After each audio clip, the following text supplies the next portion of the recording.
I'd like to buy the world a Coke in perfect harmony.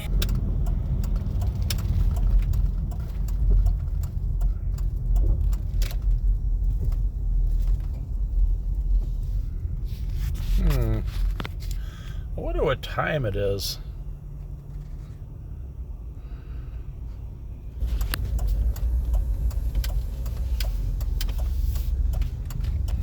There's another clock. We got a lot of clocks down here in Coos Bay, downtown Coos Bay. Back when I was a kid, that was how you advertised your business. You put a clock out front. Advertising was so easy.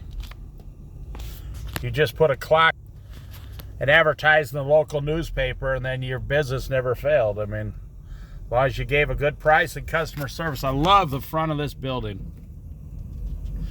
I love buildings that go, in different shapes. Architecture. I could have easily became an architect because I love architecture. I don't really love art. I'm not an art guy unless it's certain like cowboy art, western art. So there's another clock right there.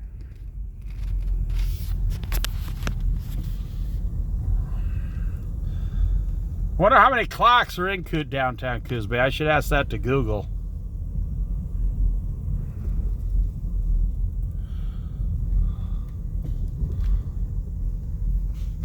City subs.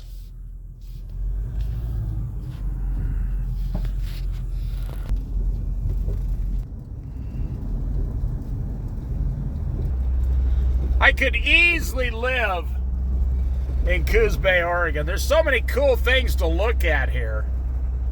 The houses in Coos Bay, Oregon are amazing. A lot of poverty and drugs down here. However, most people here are just middle class working. But a lot of the houses here were built like 80 years ago, 100 years ago, and they're just architecturally amazing. The rent is still like the cheapest in the whole state down here. Pretty close to it. You can buy a trailer and live in it if you want to at one of the trailer lots here. There's several to choose from.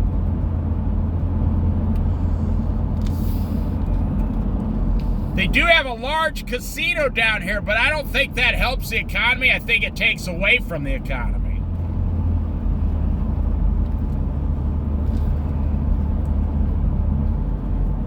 They got the ocean.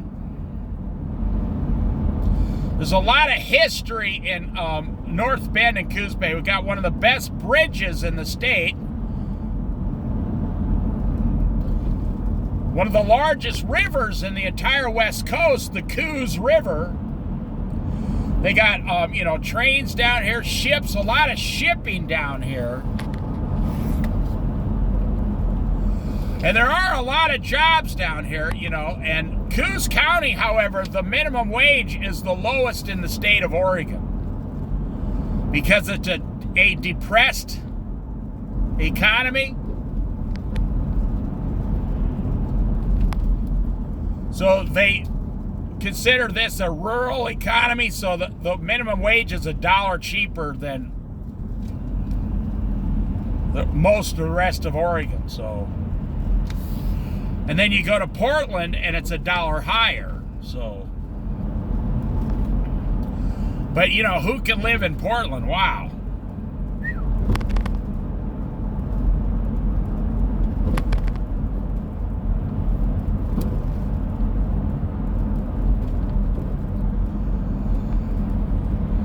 They actually have 2 casinos down here now. And the casinos don't do that well here. It's a depressed area. And when you take money out of the economy and put it into slot machines, it doesn't help the economy. Now they're going to say, well, we hire a bunch of people. Yeah, but they'd hire them somewhere else.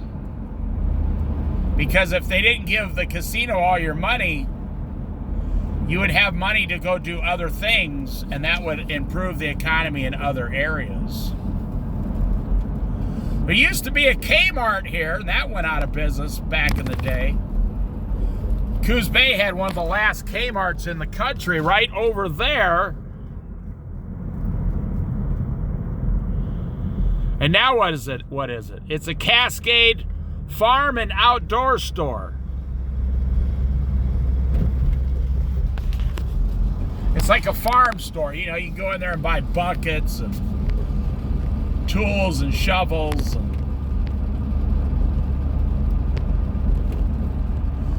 I think one of the best businesses to open up as a franchise is a Domino's Pizza. If you can afford it, just buy a Domino's Pizza, and then you're almost guaranteed success. If you stick to their system,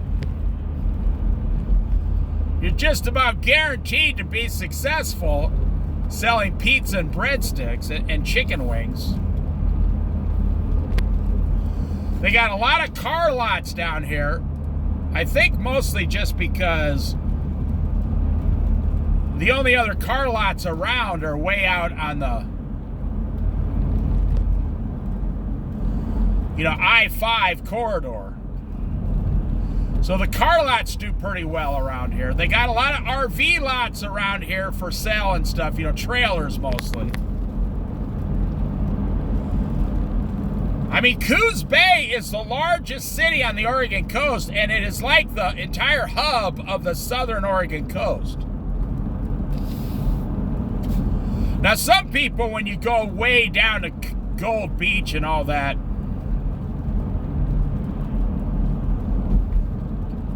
they cut over to the I-5 to Roseburg and, things like that.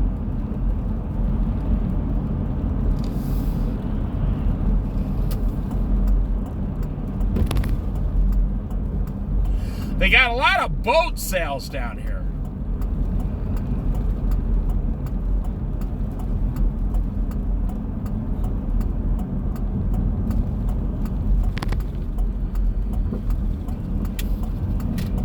They do have more than their share of homeless people here, though. That's a fact.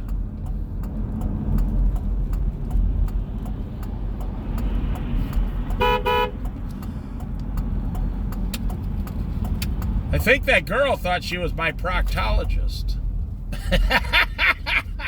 I mean, the way she was riding my bumper, I thought I was about to get an examination. When you live in a poor town like this,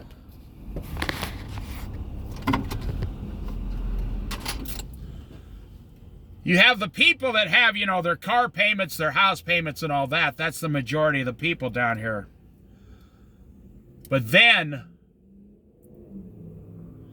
you have all the poor people that are struggling, so there's kind of a clash, is what I'm saying.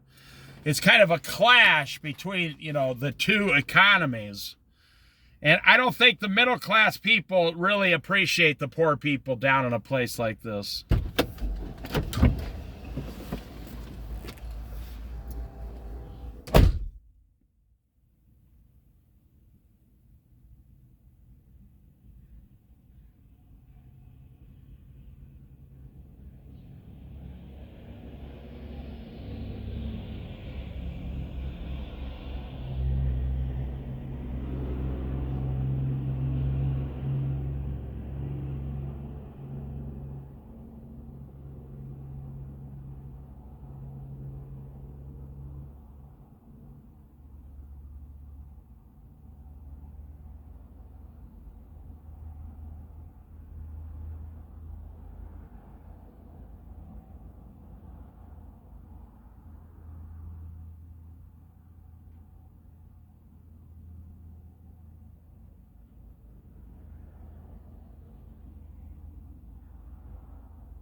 So when you go into a place,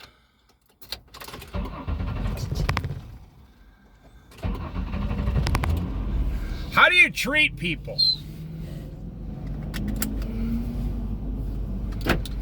You know, think about it. How do you treat people when you walk into a place? Do you say hi to the cashier? I mean, not just hey, hi. Hi. Oh, hey, hi.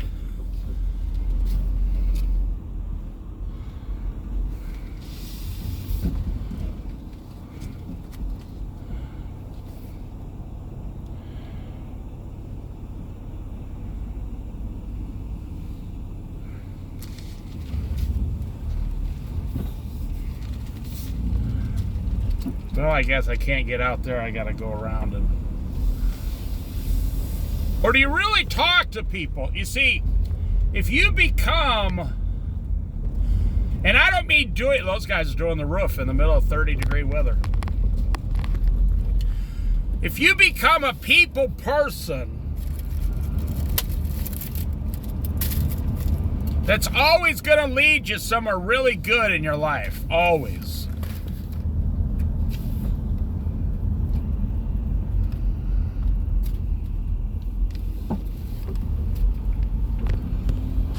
And I don't mean doing it trying to get, I don't mean like a salesman. You know, they walk up and they read your name tag and they go, "Good morning, Brenda. How are you today?" You know, they're trying to sell you something. No, that's not genuine. When you become a genuine people person, you learn to read people and you see their problems. And you see their struggles. Like I went in there and I said to the girl, "So how is your day going?" She says, "Well, you know, not too bad." I said, "Yeah, it's freezing outside." And she laughed. So then she started to tell me a whole story about her family.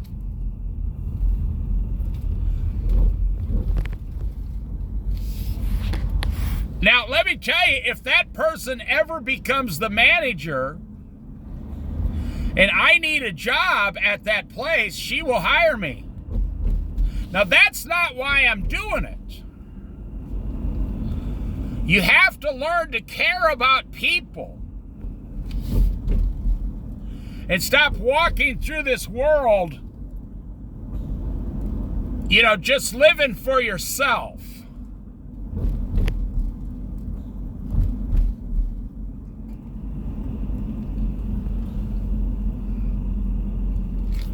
You'll never get anywhere in life doing that.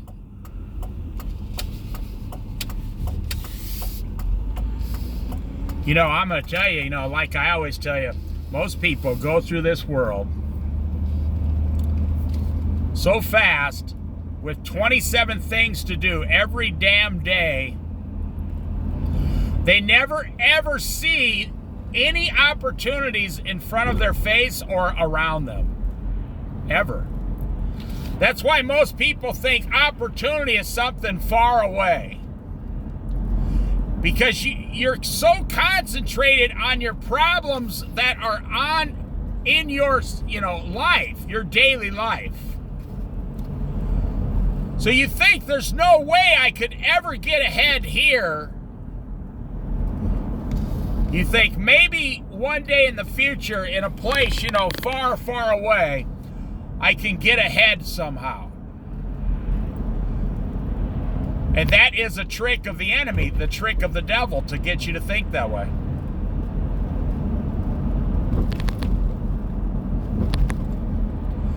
Opportunity, the greatest opportunities are right in your neighborhood. Always within 5 miles of your house. I guarantee it.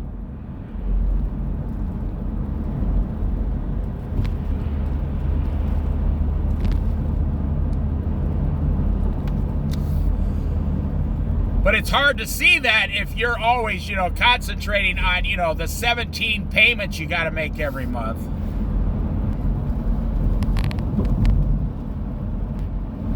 Now, I will say men, M-E-N, men have more problems talking to people. You wouldn't think so, but just because I've been in customer service so long, these big, huge, strong, tough men,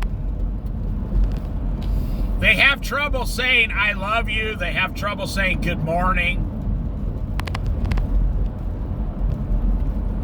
If women could just understand how simple the average man is. If you're a woman and you're married and you think your man is complicated, you got it all backwards. Every man I've ever met is extremely simple, only does like 3 or 4 things a day and repeats it every day.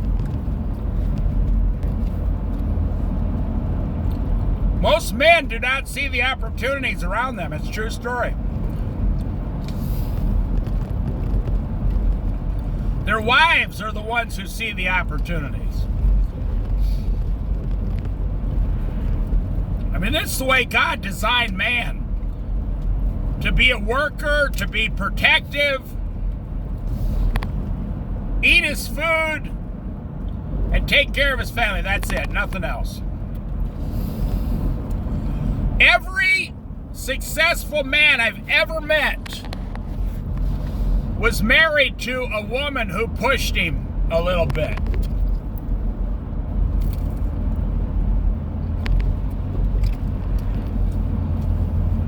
I've never met a really successful single man. I've never met one. No. I'm sure they're out there somewhere, but I've never met them.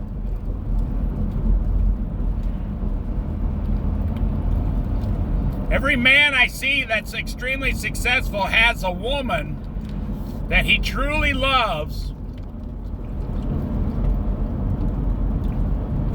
and she kind of pushes him into getting his own business, or like if they're going to buy a newer car, she does all the research.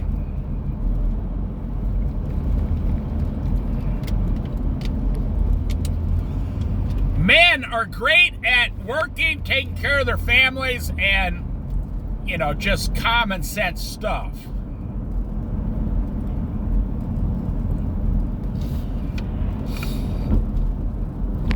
But when it comes to like opening a business or something, or researching what's the best car to buy, or they're not good at that stuff. They're no good at it.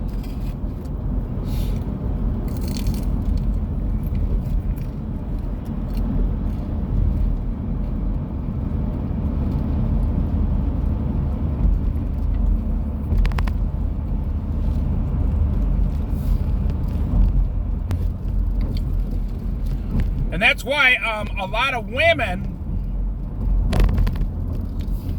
now God designed a woman to be this way, to be a follower and a helper of the man. It's in the book of Genesis, look it up. If you read carefully, God did not make a woman for a man. God gave the man a helper, H-E-L-P-E-R.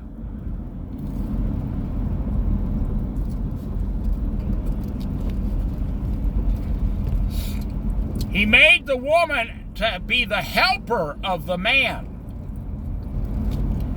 That's why I say it usually takes a strong woman to push her man a little bit into success.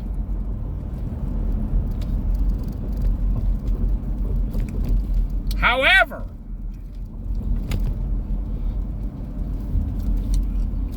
and this happens a lot, if you have a man who refuses to do something, then the woman will back down and just accept her man because she loves the man, she loves her children. You know, life's not that bad the way it is, so she'll just she'll just back off and let the man do what he wants, you know. That's why you see a lot of women, really, really smart women, really, really, really smart, intelligent women, living in poverty with a man who refuses to do anything.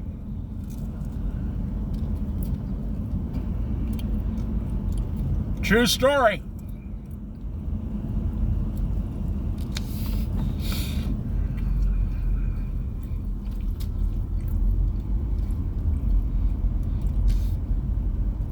I know 35-year-old guys who say, I don't know where they got this, but I don't want my wife to work. I want to be the provider for my family.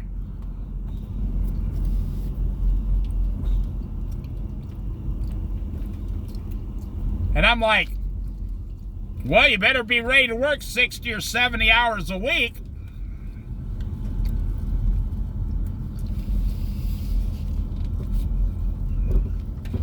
Because that's what it takes today.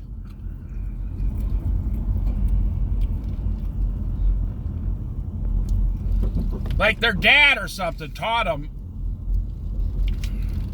this, you know, false truth.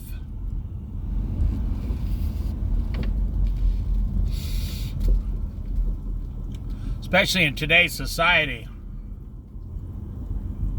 Having a woman go out and make money is going to benefit your entire family.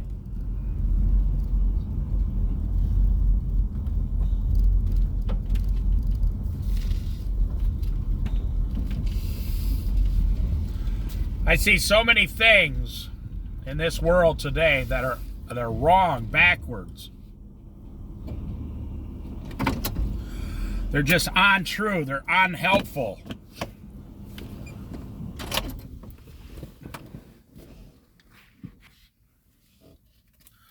You see, when your wife comes home and says, you know, this woman at work, her husband started his own, you know, construction business or lawn care business. He makes like $60,000 a year.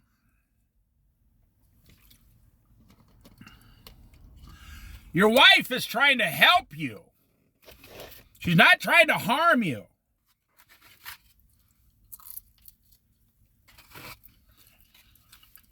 Now listen very carefully. God designed the woman to be the helper. It's in her DNA. She can't get it out of there.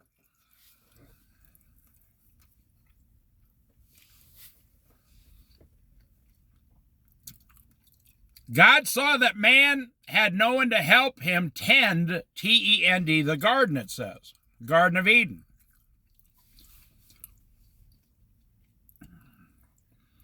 And when children are born, what do children need? They need someone to help them constantly. Overall, men are not that great at helping children. They become too impatient.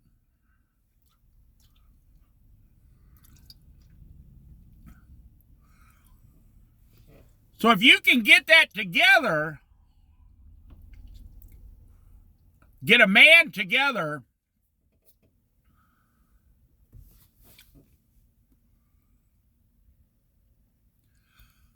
you know, he's the worker, protects his family,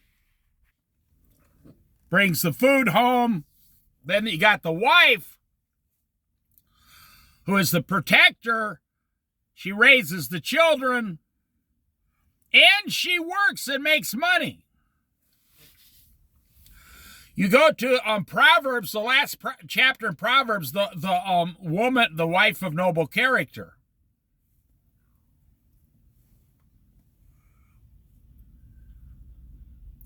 She is constantly, it says in there, she takes her purple scarves and goes down to the marketplace and sells them. She provides food for her servant girls.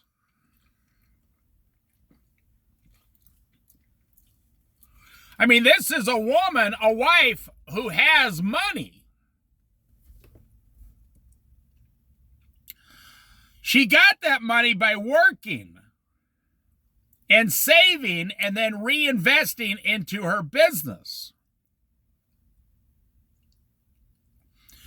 And when you combine those two things, then with the children, you have what is called a perfect unit, a perfect family. But when you have the man who forces his wife to stay home, it doesn't work out like God wanted it to as well. It'll work, but not as well. Or if you have a woman who works and you have a man who refuses to work, that never, ever works out very well. I'm not talking about retired people.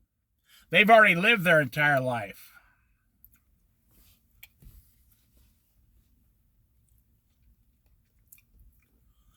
One thing you should have noticed in all these videos I make over these Bible studies in the last year and a half,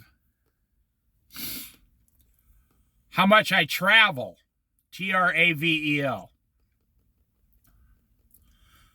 Do you ever wonder, how does he drive around so much and travel so much?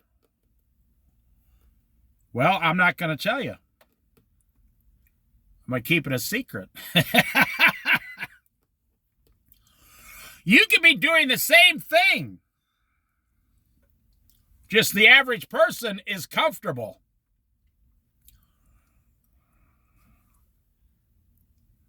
Wife goes to work, the man sits at home, has an excuse. Well, I take care, of the kids. Yeah, that's it. In today's society, a man should be out making $50,000 a year right now. And if you don't need the money, that means you can be saving $50,000 a year to help your family out in the future. Most men won't do it. So that's why I say, once a man gets something in his head, he gets stuck. A man can become stuck for years. That's why God made a helper, a woman, to come and help him, to get him unstuck.